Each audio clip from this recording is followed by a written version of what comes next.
A brief account in the life of Cyrus Hall McCormick, published in 1909. Cyrus Hall McCormick was born at Walnut Grove, Virginia, February 15, 1809. His father had invented various labor-saving farm devices, and it is notable that his grain-cutting machine was invented the year Cyrus was born. Cyrus worked on his father's farm and in the workshop where the farm implements were made in the intervals of attending public school. When Cyrus was 22 years old, he added to his father's machine and perfected some details which had been troublesome, securing patents on his improvements in 1864. He worked in Cincinnati and became interested in an iron foundry, which failed in 1837, after which he returned to Walnut Grove. He assisted his father in the manufacture of the reapers and went about among the farmers soliciting orders. After his father's death, he made many further improvements on the machine, which was by this time manufactured in Cincinnati.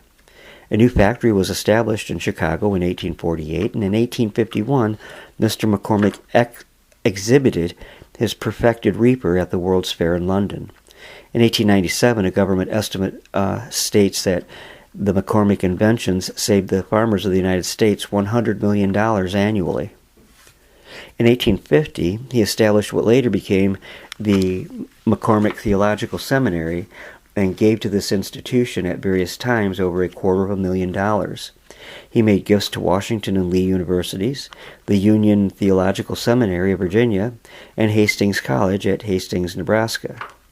It may be said that his fortune was founded while he was at work as a salesman among the farmers near his father's home.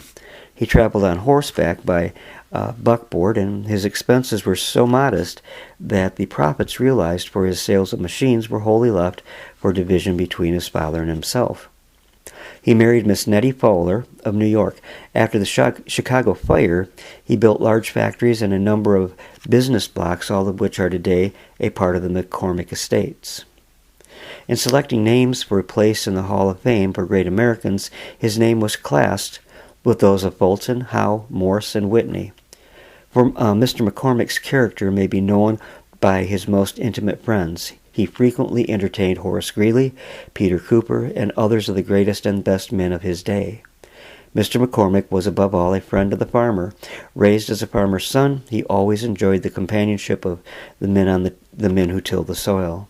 He was a lover of homes, a friend of the many, and left a name to his son Cyrus Hall McCormick Jr., of which he may well be proud.